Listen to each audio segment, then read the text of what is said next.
Dans cette vidéo, il est question du concerto pour flûte numéro 1 de Wolfgang Amadeus Mozart. Je t'explique l'essentiel sur l'œuvre et sur le compositeur.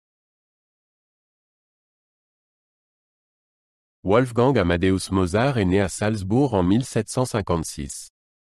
C'était un célèbre compositeur de l'époque classique viennoise. Dès son enfance, il a montré un grand talent pour le piano et la composition. Sa musique est souvent mélodieuse et très variée. Outre des concertos, il a également écrit des symphonies, des opéras et de la musique de chambre. Mozart a écrit le concerto pour flûte numéro 1 en 1778, à la suite d'une commande d'un médecin et flûtiste hollandais du nom de Ferdinand de Jan. En fait, Mozart devait écrire 3 concertos et quelques quatuors. Finalement, il ne livra que 2 concertos pour flûte et un quatuor.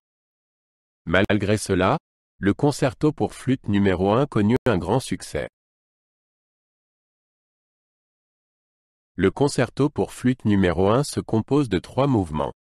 Le premier mouvement est vif et énergique. Le deuxième mouvement est plus lent et très sensible. Le troisième mouvement est un rondo rapide et joyeux. Le concert se termine par un final plein d'entrain.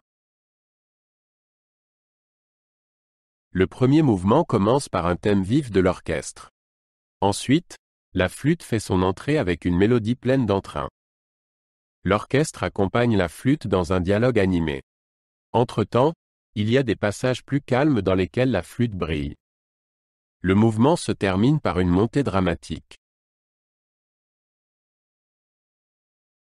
Le deuxième mouvement est plus lent et plus sensible.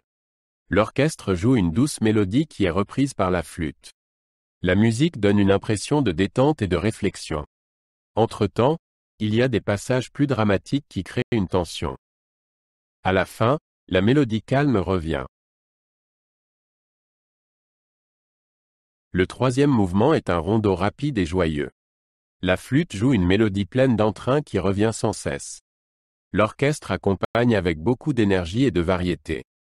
Entre-temps, il y a des passages plus calmes que la flûte maîtrise avec virtuosité. Le mouvement se termine par un final plein d'élan. La flûte joue un rôle central dans ce concerto. Elle assume à la fois des tâches mélodiques et rythmiques. Les courses rapides et les notes puissantes montrent le style virtuose de Mozart. La flûte alterne souvent entre les passages forts et les passages doux. Cette alternance rend la musique particulièrement captivante.